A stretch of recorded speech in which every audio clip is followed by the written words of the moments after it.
Morning glory, America. Bonjour, hi, Canada. Hugh Hewitt live inside the Beltway, joined by Andrew C. McCarthy, our go-to former federal prosecutor. Good morning, Andy. Thank you for joining me.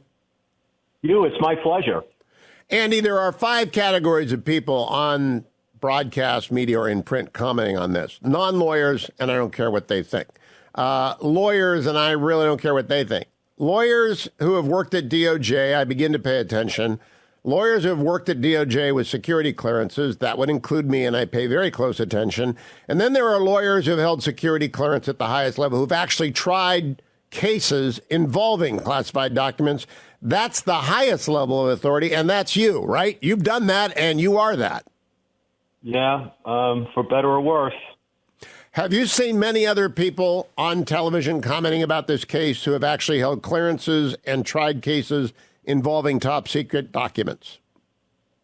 A few. I thought it was interesting, Hugh, that I was on Fox for a lot of the coverage with John Turley, and I thought it was an interesting mix because I did it from the prosecution side, and he's done it a number of times from the defense side. So I thought that was pretty good coverage of how this usually pops up. That's it. Now, I begged Andy to come on today because I have questions. And I'm one of the guys who had the highest clearances you could possibly have, but I've never tried a case like this. So I wanted to ask him these questions. First of all, at the heart of the government's case are these 31 documents. As a professional prosecutor, would you have included what Jonathan Turley calls the jump scare photos of documents full of thousands of boxes with thousands of documents when we're really talking about 31 documents? I don't think so because, I think the point that gets pushed back on that is obviously, the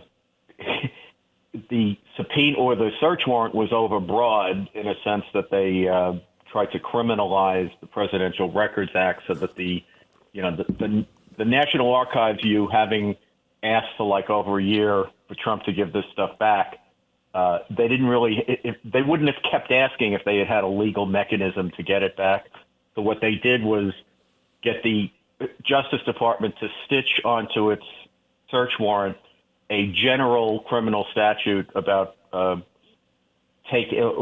converting government property to one's own use, and they effectively criminalized the Presidential Records Act, even though Congress didn't put criminal provisions in it. I was not surprised to see that they did not do that in the indictment, so it seemed to me that they just wanted their stuff back. And I think they should have just left that episode as it was and stuck to the documents that make a difference in the case.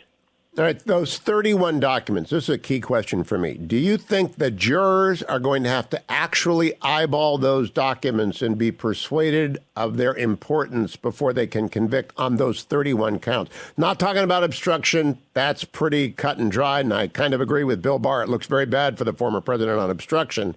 But what about the 31 documents? Well, this is the very interesting question, and it gets also to how you get this case to trial and why I don't think they could possibly get it to trial prior to the next election, or the next presidential election. In most cases, when you are dealing with classified information, you're dealing with it because of the substance of the documents. In this case, the argument by the government is going to be substance is irrelevant, and the jury doesn't need to see it, plus can't see it because it's some of the most top secret stuff that we have, because the only relevant issue in the case is the fact of the documents. That is to say that he had documents that were classified at a certain level. I think that's why there's an explicit description in the indictment with respect to each document of what its classification level was, although I think there was one document that doesn't have a classification level assigned to it, but the other 30 do. I think what they're going to try to argue is that it doesn't matter what's in the documents. In this case, what matters is that he had the documents and they weren't authorized to be in that place. What Trump is going to push back and say, as defendants typically do in these cases, is that he can't really make his defense unless the jury can get a look at the documents or parts of the documents, or more of this is the important part, more of the documents than the government wants to show. And the reason they do that is what we call the classic gray mail situation. It's not going to be that the defense thinks that the substance of documents is exculpatory. they're going to think that the government doesn't want anyone to see the documents, and that puts the government in the position of cutting off the defense's ability to make what they say is their defense, which is the way people get convictions reversed. So that's where this gets fought out. Does that question get decided before they begin to seat a jury? In other words, do the Trump lawyers go in and say, Judge, make a ruling right now that the jury is going to see these documents because the government has put all the weight on these documents. They've convinced the country that Trump put us at risk. They're going to have to prove the documents put the country at risk. Not that the classification existed, but that the documents themselves were dangerous. Does that get argued and decided before the trial begins? Yes, and this is the reason why I don't think they can get the case to trial. So when you are in a situation like this, what applies is what's known as CIPA, the Classified Information Procedures Act. And it's a kind of I always thought of it, Hugh, as like a pretrial trial of the trial, in the sense that the regular rules of evidence apply. So, you don't get a heightened standard of relevance and probative value just because you're dealing with classified information. It's the regular rules apply. But what happens is the government says what classified information it intends to offer in the trial. The defense, after getting discovery, tells the court what classified evidence it intends to introduce in order to make its defense. And then what has to happen is the court has to rule, especially if the government objects, which it typically does, to how much the defense wants to put in. The court has to rule on what's relevant and admissible on the regular standards of evidence. And at that point, if the court says that there has to be classified information introduced at the trial because it's relevant and it helps the defense make its defense, then the government has a choice to make. Usually the first round is you try to propose a substitution which gives the defense the information that they need to make their arguments to the jury, but they withhold the actual classified information. Often the judge will say that's not good enough. They have to get the information.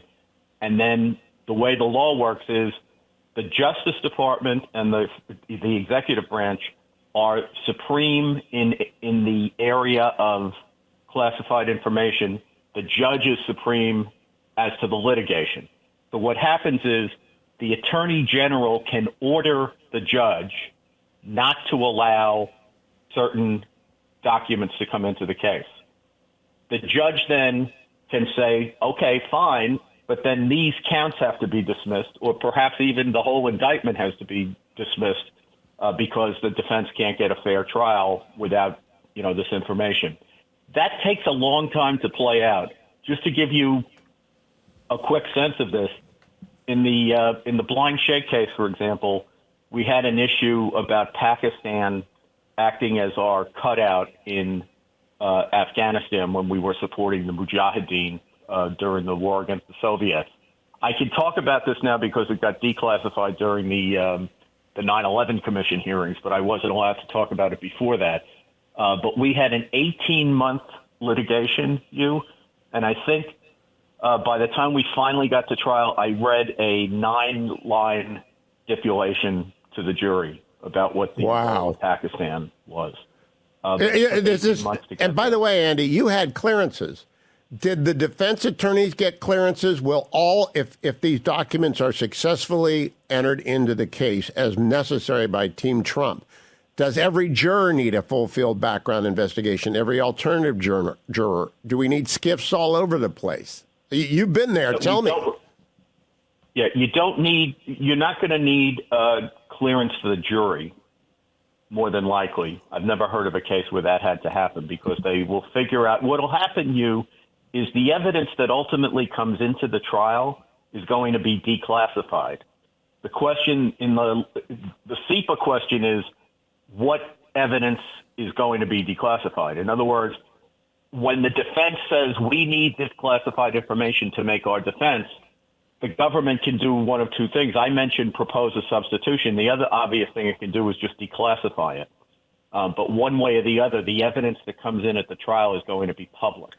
When I come back with Andy, that music means I'm going to go to break. I'm going to talk to Andy during the break, put it on the podcast, play it for you in hour 3, and then we'll be back live with Andy. What a surprise. You haven't heard these questions asked because most of the cable media doesn't really want to tell you how long this is going to take, and it's going to take a long time. Stay tuned, America. I'm Hugh Hewitt. Back with Andrew McCarthy. Andrew, when they get to trial, how long do you expect the trial to take? When all the motions are done about what the jury's going to see and whether or not they need full field background, how long do you expect this trial to take?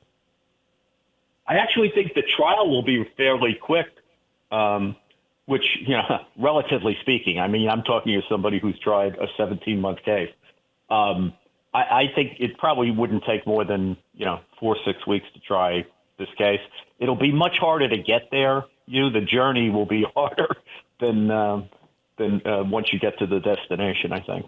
Yeah, key question. On those initial rulings under the Classified Information Act, if the judge says you've got to show them the documents and the DOJ says no, and the judge says, okay, they're not coming in, any interlocutory appeals there, or do all those appeals from that have to wait for the disposition of the trial?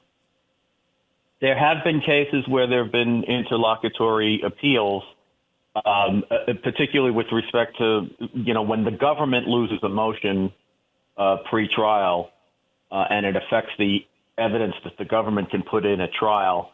That often results in pre-trial appeals. If the court tries to tweak CIPA to make it more workable, that has ended up in interlocutory appeals. I think there was a case involving, if it's not Ollie North, I think it was the overall Ollie North litigation, but there was one case that was so suffused with classified information that the judge felt that CIPA couldn't work. Maybe it was Poindexter, I think. But the judge ended up thinking that CIPA couldn't work under the circumstances and tried to tweak it beyond what Congress had done. And that ended up in a big litigation. I believe that prosecution collapsed of its own weight.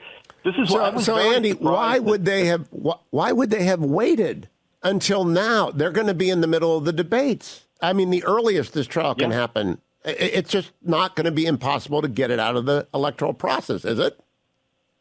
I agree with that, Hugh, and this is why I was very surprised that this went this way. I really thought that the case would be front and center about obstruction, and I thought really that he might, indict it lean and mean and just do the obstruction charges and try to, sort of tiptoe around all the classified information stuff. Maybe he decided he couldn't do that, and as long as they were going to trial, he threw the kitchen sink at him. But that kind of a decision has consequences, obviously. Welcome back, America. Hugh Hewitt talking to Andrew McCarthy. Andy, do Trump's lawyers, every member of his legal team, need a security clearance? Not every member of the team, but any member of the team who's going to be involved in the classified information litigation. Remember, again, once the stuff gets into the courtroom, it's either going to be declassified information or a substitute. So that will be public. Yeah, I've got a very practical issue, though. If he adds some lawyers now to his team, and they've been in the China office of White and Case or wherever, they're going to have to clear those people, right? Or they're not going to be able to review the documents and make the arguments that we've been talking about. Yeah, I think it would be very impractical for him to take on lawyers who can't get security clearances. They have to as a practical matter, you're right, they have to. And so he's entitled to choose his lawyers. So if he chooses lawyers for whom clearances are hard to obtain, it's going to delay the case, right? Well, he's allowed to choose his own lawyer within reason. I mean, the constitutional right is that you have a right to counsel. Presumptively, you have a right to counsel of your choice. But if you choose counsel that can't serve on the case because of a conflict or some other reason, you don't have a right to that. So he can't delay things by trying to get counsel that can't get cleared. But they don't. Assume he just picks some lawyers. Go ahead. I was going to say the government can't unreasonably delay things by denying clearance to people who should get it. So that's the rule of reason that applies here. All right. Now, if the RNC lays out its full debate schedule, first one's in August. We expect one a month. We expect more in January, February. The primaries start in January. Will the judge take into consideration that the election is underway and just simply declare up front, we're not doing this till 2025? That could happen, Hugh, but, if I'm the judge, I have to factor in the fact that this is not the only thing on Trump's dance card, right? So, he's got the Manhattan trial, which is now scheduled for March 25th, which I think is 2 weeks after Super Tuesday.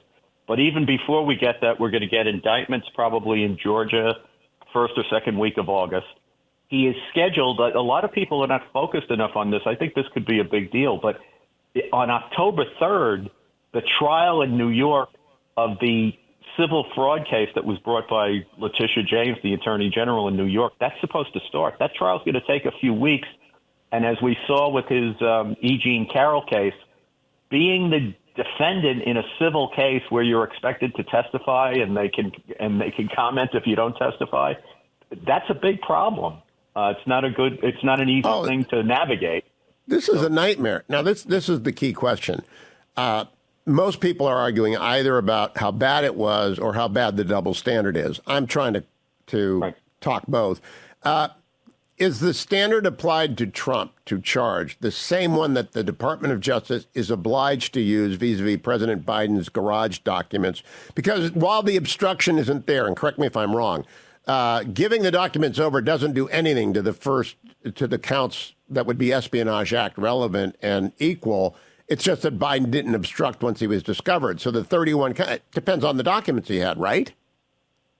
Yeah, the crime is complete when he retains documents in a place where they're not supposed to be or handles them in some way that's reckless. So what he does after that to obstruct or not obstruct is irrelevant to whether the crimes got committed or not. And so if Hur uses the same standard as Smith, do you expect President Biden to be indicted? I don't. I think he should be indicted, by the way, but I don't. And I think the reason for that is it has seemed to me from the beginning, Hugh, that they're trying to draw a distinction that Trump's conduct was willful, and they want to suggest that Biden's was inadvertent, more like the Hillary Clinton standard that they invented for that case, which was that, she was careless, but somehow not so reckless that she should have been charged. And I don't buy it. We don't know enough about the Biden case yet, but if he had documents that were from his time in the Senate, senators don't get to take classified information home. So it seems to me if he had that stuff, it was willful. It's the same crime in my view. Now, Andy, key question agree. here. When is your best guess on when the trial of the federal side, the earliest it could begin? If the trial happens, it would be in 2025 sometime. All right. I think, obviously, the way this is teeing up, if a Republican wins the election, it's unlikely the trial will happen. So isn't justice supposed to stay out of politics? I do not understand why Merrick Garland greenlighted this. Yeah, well, I think justice, it's a very tough question, Hugh, because being a candidate for office cannot be immunity from prosecution for serious crimes. But at the same time, it's killing this country to have every single election cycle the Justice Department and the FBI in the middle of our electoral politics. It's just destroying the country. Yeah, it's the third time in a row. Now, Andy, last question. You may go into the break, and I'll put it on. In terms of the president's defense that he declassified the documents, I'm not saying it has merit, but how does he get that into the record without appearing as a witness? There would have to be. This is why I don't think he has a defense, Hugh. First of all, I think if you do that under the Presidential Records Act, there should be a document supporting it. Otherwise, he's got to have a witness that shows that he did it. I don't think he has that. And I also think it's irrelevant because it's not a defense to these charges. But assuming he thinks it's a relevant argument and they want to make the argument to the jury, how do they even get the assertion that he declassified them in his mind into the record without him going on the stand? Go ahead. We can talk through the music. Yeah, I don't see how he could do that. He's got to, if it's the operation of his mind, he's got to testify to it. That's what I thought. All right. Andy, you're wonderful. Keep coming back. You're the only guy I trust on this. Thank you, my friend. Be well. It was my pleasure. Thank you so much.